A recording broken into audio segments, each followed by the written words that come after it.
देख लेगा बेटा, कुछ करना है इसमें, तीनों आ रहे हैं। नमस्कार साथियों, मैं दीपक रावत और आप देख रहे हैं गढ़वाल एक्सप्रेस। साथियों, आज कोटद्वार तहसील में हम पहुंचे हैं और कोटद्वार तहसील में से पहले यहां पर कोटद्वार झंडा चौक पर एक पुतला दहन कार्यक्रम किया गया उत्तराखंड क्रांति दल के द्वारा। और उत्तराखंड क्रांति दल के द्वारा जो हाल ही में पेपर लीक हुए हैं और नीट पेपर एग्जाम जो लीक हुआ है, जिससे कि लाखों करोड़ों बच्चों का भविष्य अब अंधकार की गर्त में जा रहा है, तो उसी संदर्भ में यहाँ पर उत्तराखंड क्रांति दल ने पुतला दहन कार्यक्रम किया। धर्मेंद्र प्रधान शिक्षा मंत्री जो हैं हमारे, और नाम में उनके तो प्रधान है, परंतु ऐसा लगता नहीं है कि कुछ प्रधान वाले वो काम कर पा रहे हैं कि जिसमें कि शिक्षा प्रधान, नीट पेपर लीक ना हो और बहुत सारी जो चीजें हैं जिसमें आजकल की शिक्षा व्यवस्था पर सवालिया निशान खड़े करते हुए ये प्रकरण हो रहे हैं।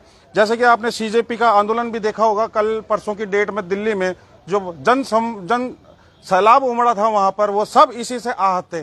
तो इसी संदर्भ में हमारे साथ शांति प्रसाद भट्ट जी हैं और रोहित डंडरियाल जी हैं। उनसे बात करते हैं कि आज क्या कार्यक्रम आपने किया और एसडीएम को जो ज्ञापन सौंपा, आपने क्या उम्मीद करते हैं उनसे। सर नमस्कार, स्वागत है। धन्यवाद साहब। आज जो प्रोग्राम किया, मतलब कार्यक्रम था धर्मेंद्र प्रधान जी के पुतला फूकने दहन का, क्या मानते हैं आप इस विषय पर?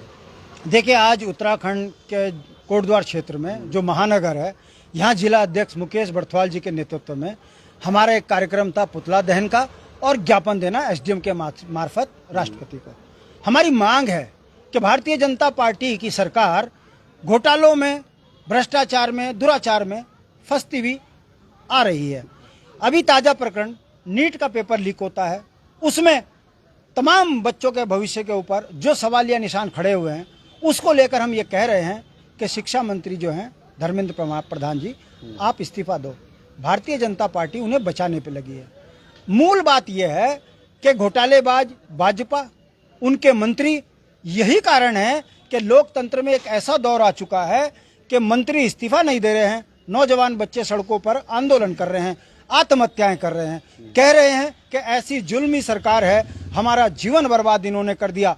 और परिणाम देख लीजिए कि एक नौजवान लड़का वो कॉकरोच पार्टी बनाकर पूरी सल्तनत को ललकारता है और सरकार उसके आंदोलन को कुचलने के लिए चैनलों के माध्यम से उसको झूठा फर्जी बता रही है। बहुत सी बातें हैं। आज हमने ज्ञापन दिया है। हमारी मांग है कि केंद्रीय मंत्री धर्मेंद्र प्रधान जी जो शिक्षा मंत्री हैं वो इस्तीफा दें। यदि वो इस्तीफा नहीं देते तो इसको हम जन आंदोलन में कन्वर्ट करेंगे, इसको मुद्दा बनाएंगे राष्ट्रीय स्तर पर कि ये वो भाजपा है कि उत्तराखंड में हाकम सिंह को पैदा करती है। 250 से ज्यादा फर्जी दरोगा यहाँ निलंबित होते हैं, बाद में वो टेक्निकल उसमें भाजपा उन्हें बचाकर दोबारा तैनात कर देती है। ऐसे ही हाकम सिंह को भी कोर्ट से बरी कर देती है। कहने का मतलब है पूरा जुल्म देश के अंदर हो रहा है और ये जुल्मी सरकार है, इसके पतन का समय आ चुका है। 27 में हम इसे मुद्दा बनाएंगे। यदि सरकार ने धर्मेंद्र प्रधान को इसका इस्तीफा स्वीकार नहीं किया, उनको वहां इस्तीफा नहीं लिया, तो ये माना जा सकता है कि आकंठ भ्रष्टाचार में डूबी है भारतीय जनता पार्टी की सरकार, केंद्र से लेकर राज्य में नौजवानों का भविष्य बर्बाद कर रही है। रोहित जी, आपसे एक सवाल रहेगा कि आप तो दिल्ली ही रहते हैं, सुप्रीम कोर्ट में अधिवक्ता हैं, तो वहीं से उसी के आसपास में जंतर मंतर का क्षेत्र पड़ता है। नीट पेपर लीक, सीबीएसई में अभी घोटाला हुआ, एक अबोध से बालक ने जो खुलासा किया है, वो सरकार की नींदें उड़ा दी हैं।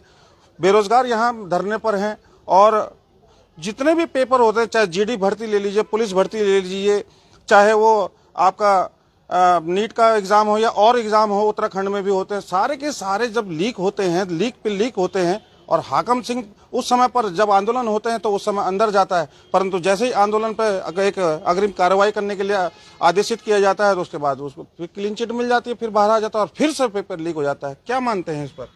देखिए, ये सरकार जो है निरंकुश हो चुकी है। सर्वप्रथम तो आज के दिन आप सब लोगों को ये बात समझनी होगी कि अगर कोई व्यक्ति एक छोटा सा हेलमेट नहीं पहनता है तो उसका चालान हो जाता है, मगर दूसरी तरफ अगर एक पेपर लीक होता है तो जितने भी सरकारी अफसर बैठे हैं उनकी एक दिन की सैलरी तक नहीं कटती है। मतलब उन्होंने अपना काम नहीं किया, जो जिसकी रिस्पॉन्सिबिलिटी थी वो उसने नहीं निभाई, तो उनकी एक दिन की सैलरी नहीं कट रही है। इतनी ज्यादा ये निरंकुश हो चुकी है सरकार कि इसको अपने अंदर तो कोई गलती नहीं दिखाई देती है। और जमाने में अगर कोई व्यक्ति कोई आवाज उठा ले, जैसे हम लोग अगर आवाज उठाते हैं तो हमारी आवाज दबाने के लिए उत्तराखंड क्रांति दल के लोगों के ऊपर केस कर दिए जाते हैं। इतने केस कर दिए जाते हैं कि इंसान डेट पे जाता रहे, वो अपने लोगों को जागरूक होने के लिए कुछ कर ही ना पाए। मगर उत्तराखंड क्रांति दल का हर एक व्यक्ति आंदोलन से जन्मा हुआ व्यक्ति है, वो कभी हार नहीं मानने वाला है। आज जो ये बात पूरे प्रदेश में, पूरे देश में हो रही है, इसकी आवाज आप आज कोटद्वार में भी देख पा रहे हो, क्योंकि उत्तराखंड क्रांति दल हर एक व्यक्ति की आवाज उठाता है और उठाता रहेगा। और सरकार को वो आईना दिखाएगा कि अगर आप एक नॉर्मल व्यक्ति का चालान सिर्फ हेलमेट ना पहनने पे कर देते हो, तो उन व्यक्तियों को उनकी पोस्ट से क्यों नहीं हटाया जा रहा, जिनके ऊपर पूरे देश का भार है। आप समझिए इस बात को, लोगों को इस बात को समझना होगा कि अगर आज आपने इस देश को नहीं संभाला तो हमारे युवा एक अंधकार में चले जाएंगे।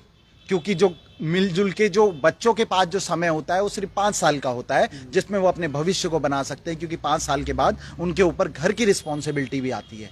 तो उन 5 सालों में आप समझ सकते हैं कई सारों ने तो इसमें आत्मदाह भी कर लिया है, सुसाइड भी करा है कई लोगों ने इस नीट पेपर के एग्जाम के चक्कर में। तो आप समझ सकते हैं कि लोगों की कितनी भविष्य पूरा इस पे स्टेक पे लगा होता है, और उसका पेपर अगर लीक होता है तो हर घर में निराशा आती है, और ये कहीं ना कहीं 2027 में सत्ता परिवर्तन का एक कारण बनेगा उत्तराखंड में। आज ये बात मैं लिखित रूप में इस बात को लोगों को कहना चाहूंगा, जो आज हमने ज्ञापन दिया है उसके थ्रू। जी धन्यवाद।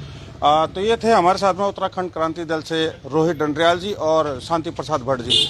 उन्होंने बताया कि जो उन्होंने आज ज्ञापन दिया वो उम्मीद करते हैं सरकार से कि उनका इस्तीफा हो, जो शिक्षा मंत्री धर्मेंद्र प्रधान है, और जो शिक्षा नीति और शिक्षा मंत्री हो वो कम से कम एक पढ़ा लिखा व्यक्ति हो, जो समाज को ये जानता हो कि कौन सा पेपर किसके लिए होता है और पेपर लीक होने से बच्चों के भविष्य पर क्या फर्क पड़ता है।